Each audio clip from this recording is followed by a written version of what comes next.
नारायण नारायण नारायण नारायण। श्री राम जय राम श्री राम जय राम। अभी आज ठीक है, कल ऊपर के रेड स्ट्रिप नहीं थे। कल मैंने देखा भी कि ये नंबर नहीं आ रहा है, पता नहीं तुमने क्या, ये नीचे का तो हिल रहा था पर ऊपर नहीं था। ये आज ये ठीक है। किस भाई श्री राम जय राम श्री राम जय राम श्री राम जय राम श्री राम जय राम श्री राम श्री राम जय राम। कमल एक एक पॉइंट कम कर दे, दोनों पंखे। श्री राम जय राम बस। हाँ एक पॉइंट वो भी आवाज़ कम हो जाएगी। आनंद रस रत्नाकर 8 अक्टूबर। ये आज का जो पृष्ठ है, महर्षि ने एक लेख में कुछ बहुत गंभीर चर्चाएं कुछ चीज़ों को लेके की है। तो उसमें एक चर्चा ये भी करी कि मन का स्वभाव क्या है। तो वो मन का स्वभाव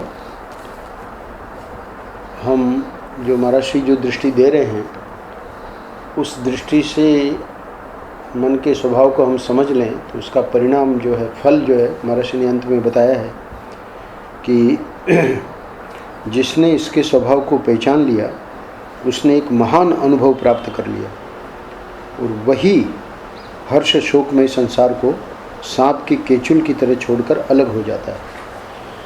ये यानी आखिर में ये पृष्ठ हम कर क्यों रहे हैं?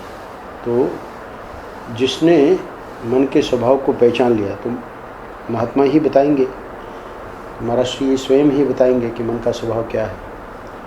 तो उस स्वभाव को अगर हम पहचान लें, पहचानने का मतलब यहाँ तो आज हम पढ़ रहे हैं, उसको समझने की कोशिश कर रहे हैं, पर अब जब हम अपने क्रियाकलाप में, दैनिक दिनचर्या में अपने इस मन के स्वभाव को पहचान ले कि हाँ ये यहाँ गड़बड़ी कर रहा है, तो वो समझ में आ गई। आज अभी तक तो समझ भी नहीं आ रही है कि ये मन का स्वभाव है और ये हमको है ना खिलौना बना के नचा रहा है, हम भी नाच रहे हैं। बोले ये बिल्कुल गलत है, ऐसा होना नहीं चाहिए।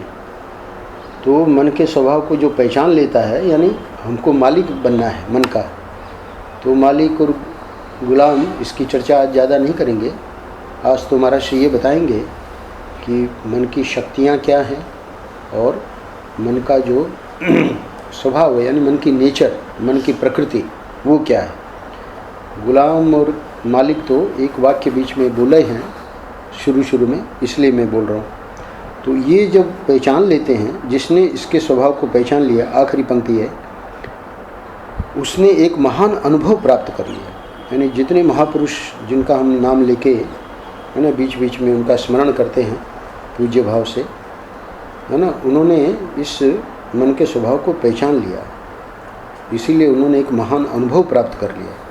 और वो अनुभव प्राप्त कर लिया तो उसे हुआ क्या, बना क्या? बोले सुनो, वही हर्ष शोक में संसार को सांप की केंचुल की तरह छोड़कर अलग हो जाता है। सांप का केंचुल जिन्होंने देखा है ना, बिल्कुल सांप के जैसे ही दिखता है।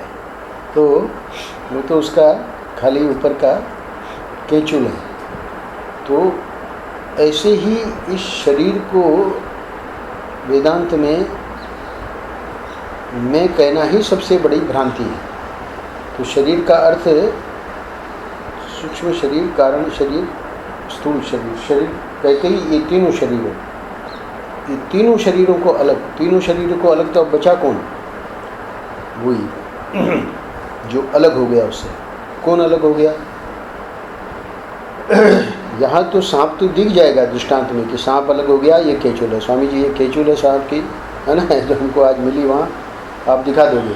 सांप कहाँ है? बोले सांप थोड़ी, वो तो केचुल छोड़ के चला जाता है, अलग हो गया। यहाँ दृष्टांत में आपको वो जो अलग हो गया वो दिखेगा नहीं। शरीर है वो तो दिखेगा, बोल भी रहा है, सुन भी रहा है, उपदेश भी कर रहा है ना, हमसे प्यार भी कर रहा है, वो तो सब दिखेगा। और उसी का हम मानते हैं कि भाई वही महाराज श्री हैं। महाराज श्री तो वो स्वयं ठाकुर जी है ना, अनंत कोटि ब्रह्मांड नायक, जिसके लिए हम ईश्वर, परमात्मा ये सब शब्द प्रयोग करते हैं, ब्रह्म, वो उनका स्वरूप हो गया। तो वो स्वरूप जो है वो उन्होंने पहचान लिया। और ये जो शरीर है तो ये तो ठाकुर जी की कृपा के कारण, जब तक वो शरीर रहेगा ठाकुर जी के विधान में, उस शरीर के द्वारा ही हमारा कल्याण होना है। तो इसलिए उस शरीर को जब तक उसका ठाकुर जी का वो है संकल्प, वो बना रहेगा। दग्ध रथ न्याय कहते हैं उसको। दग्ध रथ न्याय यानी रथ जब जल गया कर्ण के बाणों से, अर्जुन का रथ, तो भगवान ने संकल्प करके उसको बनाए रखा। पूरा महाभारत पूरा होने के बाद में जब संकल्प हटाया तो रथ जो है राख हो गया। तो ऐसे ही महापुरुषों का शरीर जो हम देखते हैं वो तो ठाकुर जी का संकल्प है, इसलिए वो बना हुआ है। जब ठाकुर जी को समझ में आएगा कि अब हमको नहीं रखना है, संकल्प हटाया और लीला समन।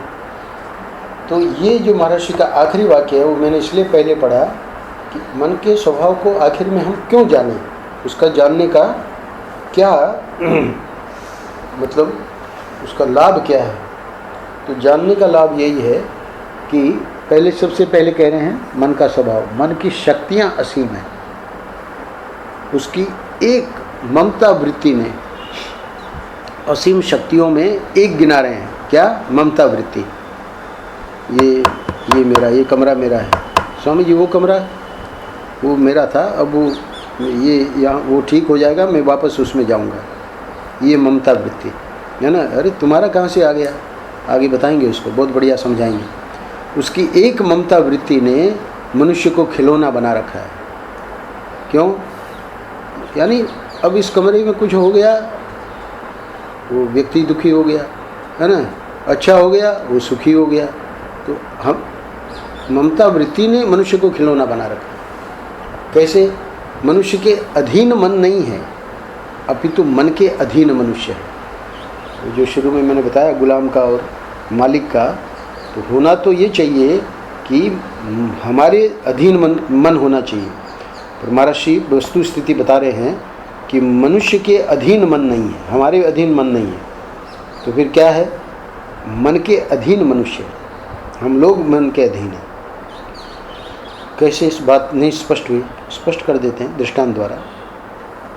वह यानी मन, हमारा मन शुद्ध रूप से सोना, जमीन, स्त्री या पुरुष को नहीं देखता, किसी के साथ संबंध जोड़कर देखता है। मेरा है, तेरा है, उसका है। अब ये क्या है? ये मोबाइल हमारे सामने रखा है, ये तो हो गया मोबाइल, ये तो शुद्ध हो गया। अरे ये मनोहरी का है, ये किसका है? अच्छा ये अनिल वाला है। शुद्ध रूप से वो मोबाइल तीन पड़े हैं, वो नहीं देख सकता। कौन? मन। तो ऐसे ही सोना है, जमीन है ना, स्त्री है, पुरुष है ना, इसको शुद्ध रूप से हम कभी देख ही नहीं सकते। वो तो महापुरुष लोग देख लेते हैं, हम लोग तो जब भी देखेंगे किसी के साथ संबंध जोड़कर देखेंगे। ये मेरा है ना, ये तेरा है, ये उसका है। इस संबंध को इतना दृढ़ बना देता है कौन? मन। चलो भाई संबंध, भाई व्यवहार कैसे चलेगा? मनोहरी का मनोहरी को देना पड़ेगा, अनिल वाला है ना ये ले जाएगा अपना, क्या नाम, अशोक, जाके अपना अनिल को है ना वो करके वापस दे देगा। तो नहीं अब तो हमारा हो गया, कई दिनों से है, अब अनिल का काय को बोल रहे हो आप? ऐसे थोड़ी चलेगा। तो कह रहे हैं कि इस संबंध को इतना दृढ़ बना देता है कि मनुष्य वस्तु की रक्षा के लिए नहीं, संबंध की रक्षा के लिए राग द्वेष करता है। वस्तु की रक्षा के लिए राग द्वेष होना या मतलब कुछ अपना कार्यवाही करना वो तो ठीक है, पर संबंध की रक्षा के लिए राग द्वेष जो है उसमें पक्षपात हो जाता है। कैसे? राग द्वेष वाले पृष्ठ में ही महर्षि ने बताया था, यानी हमने अपने मामा जी के बेटे का दृष्टांत भी दिया था कि पूरा गांव जानता है कि ये जो है एक नंबर दुष्ट है। और हम बैठे, हम तो गांव से आए थे, ननियाल गए थे, और मामा जी जो है वो बच्चे की प्रशंसा कर रहे थे, ये रमेश ऐसा है वैसा है। हमको मन में बड़ा आश्चर्य हो कि भाई जिसको पूरा गांव जो है गालियां दे रहा है, तो ये पिता उसके ऐसे क्यों प्रशंसा कर रहे हैं? तो महर्षि ने वहाँ समझाया था कि इस वजह से इसने ऐसा किया है। स्वामी जी आप जो, हम तो स्वामी नहीं थे उस समय, तो वो जो है आप ऐसा सोच रहे हैं, वो रमेश की गलती नहीं है, वो तो सामने वाले ने गलती करी थी, है ना। इसके बाद उसको सुख पहुंचाने के लिए किससे, जिससे ममता है, हम स्वयं बेईमानी करने लगते हैं, हिंसा भी करने लगते हैं, झूठ भी बोलने लगते हैं।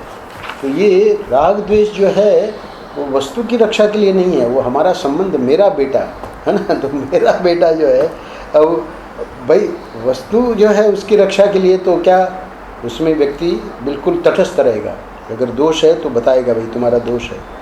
तो ये राग द्वेष जो है वो संबंध की रक्षा के लिए, कि मेरा बेटा वो लड़ता है ना, अच्छा चलो बढ़िया कोई बात हो गई, हंसता है, और मिलने बिछुड़ने पर अपने आप तक को खो देता है। यानी संबंध की दृढ़ता का ये परिणाम है कि अब हर समय, एक थे सज्जन केजरीवाल करके, महाराष्ट्र से जुड़े, महाराष्ट्र के बाद आए, तो धर्मपत्नी गुजर गई थी। अब महाराज हो गया था 4-5 साल, अब जब भी मिले तो उसी में बस, है ना, उस पर कविता बन रही है और उसका क्या, है ना, उसी का चिंतन हो रहा है। अरे हमने कहा कि हमको काहे को कविता सुना रहे हो, है ना। कह रहे हैं कि मिलने बिछुड़ने पर अपने आप तक को खो देता है। अरे 5 साल हो गए उसको गए हुए, और तुम अभी तक उसका रोना रो रहे हो, अभी तक उसका, है ना, कविता बना रहे हो। ये क्या है? बोले संबंध की दृढ़ता। इस संबंध को इतना दृढ़ बना देता है। अरे संबंध दृढ़ बनाना हो तो ठाकुर जी के साथ बनाओ, ये क्या है ना। ये तो बिल्कुल संसार, मन का स्वभाव समझा रहे महाराज। आज विश्व के रंगमंच पर जो संधि विग्रह का तांडव नृत्य हो रहा है, उसका मुख्य संचालक मन ही है। तो पूरा जो हम देख रहे हैं ना, अमेरिका की दोस्ती इससे हो गई, इसकी दोस्ती इससे हो गई, है ना, उधर अपना चल रहा है बिहार में इलेक्शन, है ना, तो ये जो विग्रह, इससे से दोस्ती कर ली, इससे संधि का मतलब दोस्ती कर ली, विग्रह का मतलब उससे तोड़ लिया। ये सब क्यों हो रहा है? नीतीश और लालू, कोई प्रश्न ही नहीं है कि दोनों एक मंच पे, है ना, एक दूसरे से हाथ मिला लेंगे, और दोनों साथ में लड़ रहे हैं, मतलब एक दूसरे से संधि हो गई है। तो ये रंगमंच पर जो संधि विग्रह का तांडव नृत्य हो रहा है, उसका मुख्य संचालक कौन है महाराज? है ना, लोग तुरंत कहेंगे ईश्वर करवा रहा है। ईश्वर नहीं करवा रहा है, उसका मुख्य संचालक मन ही है ना। इस मन में जैसे हमारा लोभ, है ना, काम क्रोध लोभ की वृत्तियां हैं, मन ही, महर्षि कह रहे हैं कि मनुष्य के अधीन मन नहीं है, अभी तो मन के अधीन मनुष्य है। ये हो गया पहला पैराग्राफ, यानी मन की असीम शक्तियाँ। पर आप तो मन के स्वभाव के बारे में बताने वाले थे। सुनो स्वभाव का हम बताएंगे, थोड़ा सा और धैर्य धारण करो। तीसरे पैराग्राफ में मन के स्वभाव को लेंगे, क्योंकि वो बहुत इम्पोर्टेंट है। पर इसके बीच में एक बात महर्षि बता रहे हैं। क्या? मन की असीम शक्तियों वाली बात अभी हमको समझ में नहीं आई, समझो, उसको समझा रहे हैं। 3 दृष्टांत देंगे महर्षि, एक मनोराज्य का, एक स्वप्न का, और एक जो है अपने उपासना की तन्मयता का। 3 दृष्टांतों में तीनों के मतलब वो भी देंगे, उसका क्या क्या परिणाम देखने में आता है, मनोराज्य का परिणाम, स्वप्न का परिणाम और उपासना का। तो उससे मन की असीम शक्ति का हमको अंदाज हो जाएगा। हमने मनोराज्य में, स्वप्न में और उपासना जनित तन्मयता में मन की शक्तियों का प्रत्यक्ष अनुभव किया है। जब तक प्रत्यक्ष अनुभव करके कोई बात नहीं कही जाएगी, उसका कोई प्रभाव नहीं पड़ेगा। इसलिए महर्षि कह रहे हैं कि हमने इसका प्रत्यक्ष अनुभव किया, और ये हमको इसलिए बता रहे हैं कि आप लोग भी इसको समझो। आप लोग भी इसका अनुभव तो करते हो प्रत्यक्ष, पर इस पर कभी विचार नहीं करते। क्या? मनोराज्य का सबसे पहले बताते हैं। बिना किसी घटना के केवल मनोराज्य से ही दिल का धड़कना। हमारे राधे श्याम जी कानोड़िया, राधाकृष्ण कानोड़िया महाराज उधर बाबरी मस्जिद तोड़ रहे थे, और इधर मार उनको, है ना, टेंशन और धड़कन बढ़ गई उनकी, क्योंकि खबरें मिलती जा रही थी जैसे जैसे घटनाएं हो रही थी। हमको सुनाया, बोले स्वामी जी हम तो इतने घबरा गए। मैंने कहा क्यों, घबराने की क्या जरूरत? अरे बोले कि ये तो बाबरी मस्जिद तोड़ रहे हैं, वो मुसलमान लोग क्या करेंगे, है ना, मनोराज्य। तो बिना किसी घटना के केवल मनोराज्य से ही दिल का धड़कना। तो चलो घटना तो घटित हो रही है, बाबरी मस्जिद टूट रही है, पर उससे भाई तुमको तो खुश होना चाहिए। बोले नहीं नहीं, मैं तो बहुत ही घबरा गया। क्यों? क्योंकि अब आगे की घटना कोई घटी नहीं है। मुसलमान लोगों ने अभी मंदिर तोड़ने शुरू नहीं किए हैं। तो बोले अब तो हमारा एक भी मंदिर नहीं छोड़ेंगे वो। तो बिना किसी घटना के केवल मनोराज्य से ही दिल का धड़कना। अच्छा, दूसरा स्वप्न दोष का दृष्टांत देते हैं, बिना स्त्री संसर्ग के ही स्वप्न में शुक्रपात। और तीसरा दृष्टांत देते हैं, ध्यान की तन्मयता में ये देवी देवताओं के दर्शन। अब ये तीसरा सबके बस की बात नहीं है ना, इसलिए महाराज ने कहा कि हमने प्रत्यक्ष अनुभव किया है। क्योंकि जो उपासना नहीं कर रहा है उसने तो क्या प्रत्यक्ष अनुभव करेगा। तो महाराज जी को ईश्वर के दर्शन हुए है ना, ठाकुर जी ने महावाक्य का उपदेश किया, उससे आलाप यानी बातचीत और वरदान की प्राप्ति। तो ये सब भी यानी जो इस साधना को करेगा तो वो क्या आखिर में क्या सचमुच में आगे थे क्या ठाकुर जी? बोले कि ये मन जो है, आगे बता रहे हैं, आगे नहीं उसके और आगे बताएंगे। हमारे मन का एक स्वभाव है, क्या? वह यह है कि जब मन किसी भी स्थिति, विचार, संकल्प, स्मृति, ये 4 बातें मन, बुद्धि, चित्त और अहंकार को लेके, और 3 बातें और, संभावना, भाव और मूर्ति, इनका जब हमारा मन रूप ग्रहण करता है, तो रूप ग्रहण करता है मतलब संकल्प का रूप ग्रहण कर लिया, स्मृति का रूप ग्रहण कर लिया, तो यहाँ अंतःकरण को ही मन कह रहे हैं। तो अंतःकरण में 4 हैं, मन, बुद्धि, चित्त और अहंकार।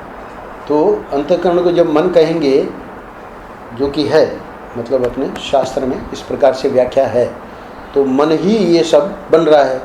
संकल्प होना, बुद्धि का निश्चय होना, है ना, स्मृति का होना, अहंकार यानी स्थिति का होना, और 3 बातें, संभावना, भाव, मूर्ति, है ना।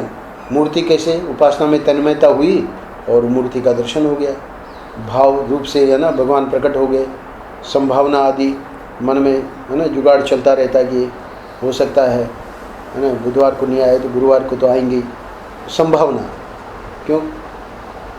क्योंकि आते हैं ना बुधवार गुरुवार, तो बुधवार को नहीं आए तो गुरुवार को तो आएंगी। संभावना ये कौन कर रहा है? मन। भाई बुधवार गुरुवार दोनों दिन भी नहीं आए, ऐसा भी होता है, तो आपने संभावना क्यों करके रखी थी? नहीं आते हैं भाई। तो कहने का मतलब ये है कि ये संभावना जो है ये मन का स्वभाव है। महाराज जी मन के स्वभाव को समझा रहे हैं।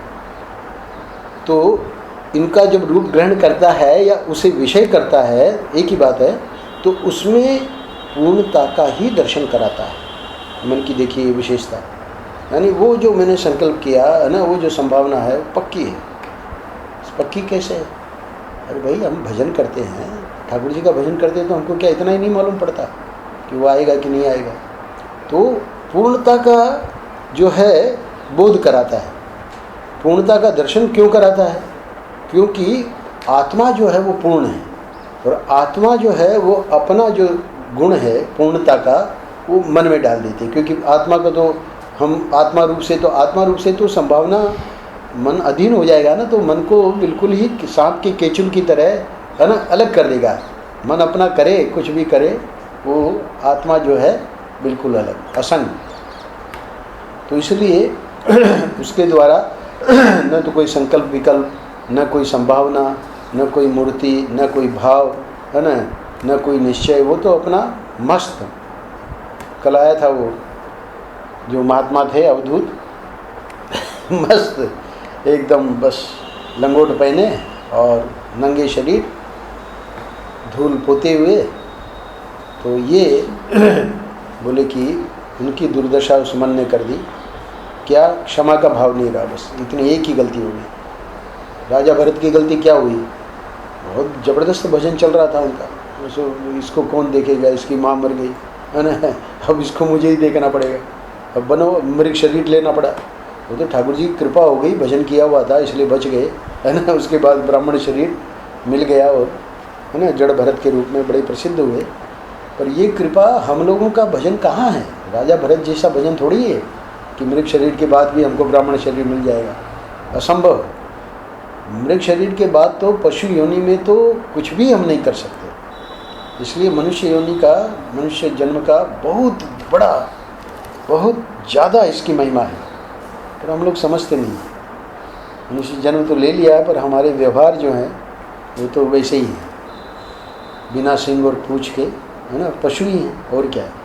मनुष्य जन्म ठाकुर जी ने दे तो दिया भाई। जो सत्संग कर रहे हैं उनकी निंदा नहीं है, जो संसार में हम देख रहे हैं, है ना, मनुष्य भले दिख रहे हैं मनुष्य रूप में, पर क्या है, पशु है। आहार निद्रा भय मैथुन। आहार पशु भी करता है, हम लोग भी कर लेते हैं, है ना। निद्रा पशु भी करता है, व्यक्ति भी कर लेता है। आहार निद्रा भय, भय पशु को भी लगता है, हमको भी लगता है। वो मैथुन, है ना, संतान उत्पत्ति, 4 चीज़ें पशु में भी है, मनुष्य में भी है। तो इसलिए मनुष्य और पशु में कोई भेद नहीं है। तो फिर ये आप भेद, जो मनुष्य जीवन की सार्थकता और मनुष्य जीवन की महिमा, वो इसी में है। जो भगवान ने बुद्धि दी है वो आहार भय मैथुन और भय के लिए नहीं है, वो तो पशु योनि में हम लोग कर ही आए। अब जो मनुष्य जन्म है वो बैठ के, है ना, सत्संग करो। जैसे श्याम जी ने सुनाया ना अक्षय पात्र में, हम सुना रहे थे, हमारा तो ध्यान ही नहीं था। आज हम ढूंढ रहे थे वो अनिल वाला पृष्ठ, तो वहाँ महर्षि ने जो बात कही है उसी का आज दूसरे पॉइंट में सत्संग पत्रक में बहुत ज़बरदस्त। तो भाव हमेशा बस बना रहे कि बस ठाकुर जी हमारे साथ खेल रहे हैं, है ना, हमारी क्रिया को देख रहे हैं, हमारे जो संकल्प हो रहे हैं उनको देख रहे हैं, उनको प्रसन्न हो रहे हैं। क्यों प्रसन्न हो रहे हैं कि अरे इसका तो संकल्प हमेशा लाला के साथ ही, है ना, जब देखो तब लाला। आज लाला नाराज है, आज लाला को चलना है गोपालगढ़। बड़ा भाई विचित्र है ये तो ठाकुर जी प्रसन्न हो जाते हैं जब इस प्रकार की क्रिया हमारे द्वारा देखते हैं, और देखते हैं कि बस ये तो दिन रात बस, है ना, उसी में लगा है संसार में, तब ठाकुर जी को प्रसन्नता नहीं होती। संसार में लगे रहो पर ठाकुर जी को नहीं छोड़ो। कृष्ण को केंद्र में रख के अपना संसार करना है, कृष्ण बिल्कुल विस्मृत ना हो। तो बात मैंने ये क्यों बताई कि ये जो मन की शक्तियाँ हैं वो, मन का स्वभाव समझा रहे महर्षि तीसरे पैराग्राफ में, कि ये सब रूप ग्रहण करता है, उनका विषय भी कर लेता है और उसमें पूर्णता का ही दर्शन कराता है। तो पूर्णता का दर्शन कराना इसकी खूबी है, पर ये पूर्णता का दर्शन जब संसार में कराएगा तब हम फंसते रहेंगे और फंसेंगे, क्योंकि ये तो कराएगा।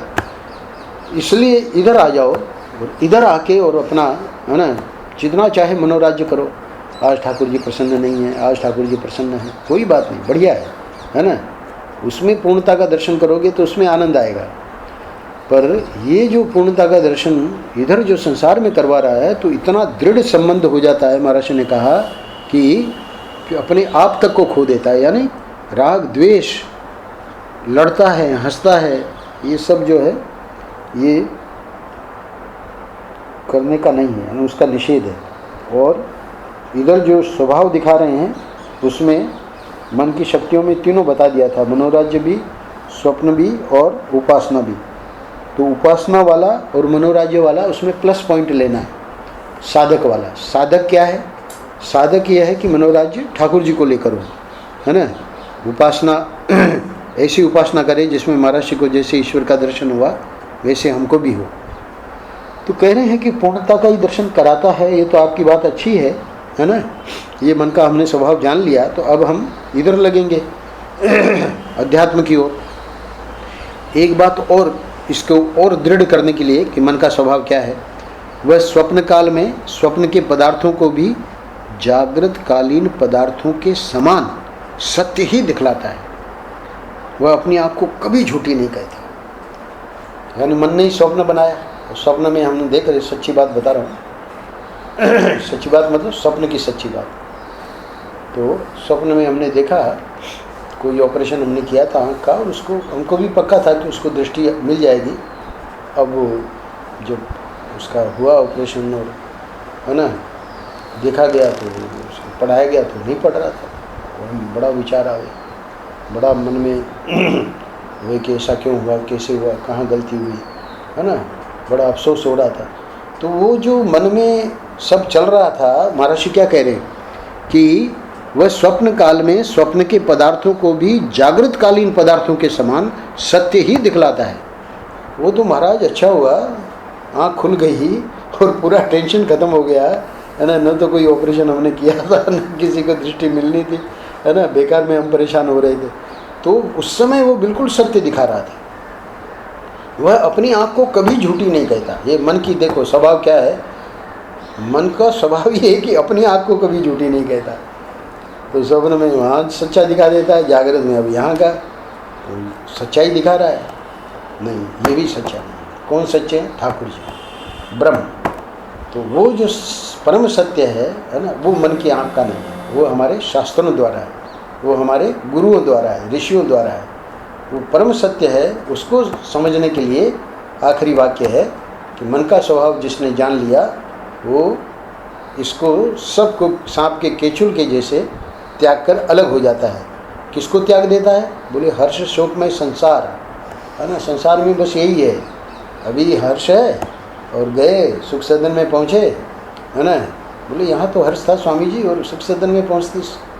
सुख सदन इसलिए उसका नाम दिया गया है कि कोई भी घटना क्यों ना हो, अपने को शोक में नहीं लाना है। क्यों? केंद्र में कृष्ण है ना, तो वो कभी शोक नहीं होने देंगे। तो इसलिए उसका नाम सुख सदन रखा है।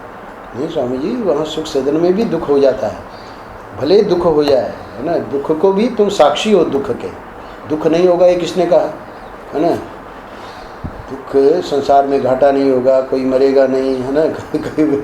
क्या क्या क्या वो सत्संग वाले में लंबी लिस्ट है। तो सत्संग करने से ये सब नहीं होगा, ऐसा नहीं कहा है। मन विचलित नहीं होगा, तो मन को दृढ़ करना है। तो मन दृढ़ कैसे होगा? इस समय तो मन अपना हमारे पे हावी है, अब हमको मन को अपने अधीन करना है। तो इसके लिए अब आगे बता रहे हैं। मन के द्वारा मालूम पड़ने वाले पदार्थ स्मृति, कल्पना, निश्चय, स्थिति, साधन और फल सब के सब इंद्रजाल है ना। तो इंद्रजाल का अर्थ होता है जादू, माया। तो ये सब जादू है, ठीक है, इसको हमने माया मान लिया। अब आप हमको कहना क्या चाह रहे हैं? सुनो, माटी और सोने का भेद, उनके साथ अपना या किसी दूसरे का संबंध, उनका संयोग वियोग और उससे होने वाला सुख दुख, त्याग और ग्रहण, ये सब मन के विलास, मन की प्रवंचना। पहले वाक्य में कहा कि सब इंद्रजाल है ना। उसको और एक्सप्लेन कर दिया डिटेल में कि जितना कुछ हो रहा है व्यवहार में वो सब या तो मन का विलास कह दो या मन की प्रवंचना। मन की प्रवंचना यानी ठगी, मन हमको ठग रहा है। तो ये ऐसा क्यों कर रहा है? बोले कि जैसे किसी किसी मनुष्य का स्वभाव ही ऐसा होता है कि हल्की फुल्की बात पर भी बहुत जिद्द करता है, या सुनी सुनाई बात का भी वो प्रत्यक्ष वर्णन करता है। मनोराज्य को ही सत्य घटना का रूप दे देता है। चलो वो तो व्यक्ति का स्वभाव है, पर मन के बारे में आप क्या कहना चाह रहे हैं? वैसे ही यह मन का स्वभाव है कि वह अपनी परिवर्तनशील झूठी प्रतीतियों को भी चट्टान से भी दृढ़, मृत्यु से भी ठोस और अपनी आत्मा से भी अधिक सत्य करके दिखाता है। इस पैराग्राफ में महर्षि कह रहे हैं, ऊपर की दो वाक्यों में जो बातें बताई है ना, कि मन का ये सब माया है, इंद्रजाल है, और दूसरी बात क्या बताई? बोले कि ये सब मन की ठगी है, सब मन का विलास है, जितना ये संसार हमारे अनुभव में आ रहा है। बोले ठीक है, पर हम करें क्या? बोले करना ये है कि इसको समझ लो ना कि ये मन का स्वभाव है, तब फिर तुम समझोगे कि अब हमको ठाकुर जी क्या है, ब्रह्म क्या है, ये बात हमको है ना उसी में लगना है। क्योंकि ये ठगी और ये है, ये कब तक इसको हम अपने ऊपर हावी होने देंगे? उसको सत्संगी को उसे अपने ऊपर हावी नहीं होने देना है। तो सत्संगी अगर अपने ऊपर हावी नहीं होने देगा तो फिर क्या होगा, उसी को आगे बता रहे हैं। यह मन जिसको मेरा कहता है वह मेरा नहीं, जिसको तेरा कहता है वह तेरा नहीं, और जिसको सत्य कहता है वह सत्य नहीं। बोली मिथ्या वाली बात तो आपकी ठीक है, वेदांत वाली। हाँ, जिसे मिथ्या कहता है वह मिथ्या नहीं। तो फिर आपका पूरा वेदांत का सिद्धांत ही गड़बड़ा गया। नहीं गड़बड़ा है। क्यों? क्योंकि वो जिसे मिथ्या कहता है वो मिथ्या नहीं है, वो तो मन मिथ्या कह रहा है। किसको कह रहा है? अपने शरीर को मिथ्या नहीं कहेगा, है ना, प्रपंच को मिथ्या कहेगा, संसार सब मिथ्या है। आपका बैंक में स्वामी जी आपके तकिए के नीचे आप नोट दबाते रहते हो, है ना, वो सब सच्चा है क्या? अरे वो सच्चा है तभी तो हम दबाते हैं, नहीं तो इधर आया इधर दे दिया। योगी राम सूरत कुमार की सच्ची घटना राम जी सुनाते थे, अपनी आंखों से देखी हुई। लोग आते थे 500 के नोट, है ना, और जितनी भेंट पूजा लोग आते हैं अपना करते हैं। तिरुवन्नामलाई में श्याम जी तो आए थे पर मैं ले जा नहीं पाया, बहुत कम समय था इनके पास। तो तपोवन में तो रुके थे हमारे पास, पर वो तो 30 किलोमीटर दूर है। तिरुवन्नामलाई में तो बस वो लाइब्रेरी में हमको मिले तो थोड़ा बहुत बातें हुई। तो वो योगीराम सूरत कुमार का क्या था श्याम जी कि बस लोग भी देख रहे हैं, काफ़ी चढ़ावा आ गया, बस लोग गए अपना दर्शन वर्शन करके, और वहाँ सब भिखारियों को सबको पता था, सब आ जाते थे वहाँ, देखते नहीं थे किसको कितना दे रहे हैं। वो जो था उसमें किसको 500 जा रहा है, किसी को वहीं का वहीं साफ करके और अपना। तो कह रहे हैं कि ये मेरा ये तेरा, है ना, ये सत्य और ये मिथ्या। तो ये मिथ्या कहने वाले जो हैं ये बहुत उस्ताद हैं। क्यों? क्योंकि न तो शरीर को मिथ्या कहेंगे और न जो इकट्ठा कर रहे हैं उसको मिथ्या कहेंगे। संसार को मिथ्या है ना, लोगों को हो गया कोई कष्ट, अरे क्या है शरीर मिथ्या है, क्या कहे तुम इसे। साफ लिखा है वेदांत में कि भाई ये सब चीज़ें दूसरों को उपदेश देने के लिए नहीं है, ये तो अपने शरीर पे कोई कष्ट आवे तब इसको, है ना, प्रैक्टिस करो कि भाई ये शरीर मिथ्या है। सामने को कष्ट आया तो उसको सहानुभूति, उसके लिए कुछ दवा दारू कुछ भी जो है सहयोग वो करना है। इसीलिए तो सच्चिदानंद जी महाराज पुष्पा का जब भी आती है ये वाक्य जरूर बोलते हैं कि अपनी माँ को कह रही थी कि शरीर तो मिथ्या है, और बेचारी बैठ जाती है वेदांत में। श्याम जी कितना उनको, सच्चिदानंद जी को पता नहीं है ना इन्होंने क्या क्या लीला कर रखी है मीरा के साथ, है ना, उनको पता लगे तो फिर तो इनकी भी, है ना, तस्वीर खींचे। पर इनसे ज़्यादा प्रेम करते हैं, क्योंकि या इनकी कटिंग करेंगे तो फिर कहाँ रहेंगे, जो भी वहाँ बैठेगा वो प्रेम करेगा। सिद्ध है। तो मिथ्या जो है वो भी मिथ्या नहीं है। क्यों मिथ्या नहीं है? मिथ्या तब होगा, है ना, जब शरीर और अपना जो संग्रह है, परिग्रह है, वो मिथ्या होगा, तब मिथ्या होगा। अच्छा जी, अब आगे क्या कह रहे हैं सुनो।